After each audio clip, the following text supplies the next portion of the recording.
Καλησπέρα και καλώς ήλθατε σε ένα ακόμα νέο βίντεο review στο Tassos Mets κανάλι και σήμερα θα μιλήσουμε για την ταινία «Τα κάλατα των Χριστουγέννων» που βγήκανε τώρα σε Ελλάδα και Κύπρο 4 Δεκεμβρίου του 2025. Ναι, είμαι κρυωμένος, γι' αυτό ακούγουμε έτσι. Σε σκηνοθεσία Χρήστος Κανάκης, πρωταγωνιστούν Λόρις Λοϊζίδης, αυτός είναι Κύπριος, εγώ δεν τον ήξερα πριν αυτή την ταινία, να σου πω την αλήθεια, Γιάννης Μπέζος και ο Ρέσης Χαλκιάς. Ο Λόρις Λοϊζίδης έχει κάνει και τη σκηνοθεσία. Πάμε να τα δούμε πιο αναλυτικά. Μια φορά και έναν καιρό ήταν ένας γέρος τόσο τσιγκούνης και τόσο κακός που κάποιοι έλεγαν να φανταστείτε ότι είναι βρικόλακας. Η ταινία βασίζεται στην κλασική χριστουγεννιάτικη ιστορία του Καρόλου Ντίκενς και αφηγείται την ιστορία ενός μοναχικού και φιλάργυρου άνδρα, ο οποίος έχει αποξενωθεί από τους ανθρώπους γύρω του και αντιμετωπίζει τα Χριστούγεννα με κινησμό και διαφορία.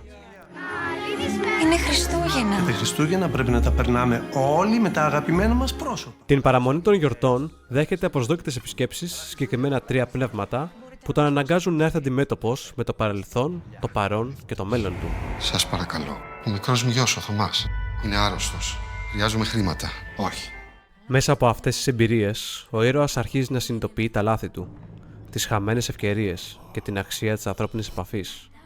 Η πορεία του προς τη λύτρωση και την αλλαγή κορυφώνεται την ημέρα των Χριστουγέννων, όταν αποφασίζει να ανοίξει την καρδιά του και να προσφέρει αγάπη και καλοσύνη στους άλλους.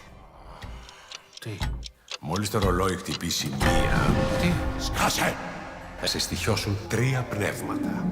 Η ταινία επιχειρεί να συνδυάσει την νοσταλγία με μια σύγχρονη κινηματογραφική ματιά, δίνοντας έμφαση τόσο στο θέαμα όσο και στο συναίσθημα. Η αφήγηση παρακολουθεί τη γνωστή πορεία της εσωτερικής μεταμόρφωσης του πρωταγωνιστή, με τα πνεύματα των Χριστουγέννων να λειτουργούν όχι απλώς ως αφηγηματικά εργαλεία, αλλά ως σύμβολα μνήμης, συνείδησης και ελπίδας. Η σκηνοθεσία δίνει χώρο στη δραματουργία, ενώ οι χριστουγεννιάτικες εικόνες, οι φωτισμοί, τα σκηνικά και η μουσική δημιουργούν μια ζεστή, γιορτινή ατμόσφαιρα που αγκαλιάζει το θεατή. Ιδιαίτερη μνήα αξίζει στο μήνυμα της ταινίας, το οποίο παραμένει επίκαιρο.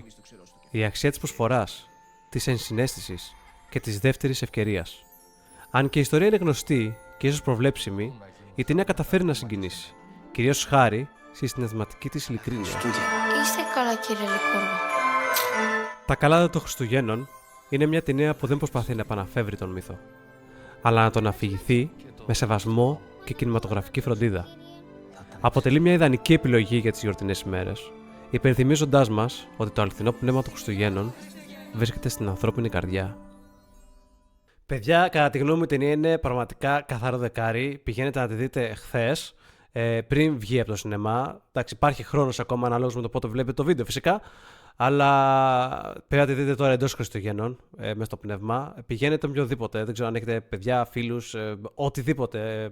Κάνει για όλους, πραγματικά. Δεν έχει καμία σχέση η ηλικία, δεν μπορείς να πεις ότι είναι για παιδιά. Φεύγαμε από το σινεμά και απλά άκουγες μύτες να ρουφιούνται από τη συγκίνηση. Αυτό, καθαρό δεκάρι, παιδιά. Πηγαίνετε πραγματικά χθες να τη δείτε. Μπράβο. Ένα μεγάλο μπράβο. Δεν το περιμένω ότι μια ελληνική ταινία θα μπορούσα να πω κάτι τέτοιο. Ευχαριστώ πάρα πολύ που παρακολουθήσατε για μία ακόμα φορά αυτό το βίντεο και τα λέμε στο επόμενο. Φιλιά!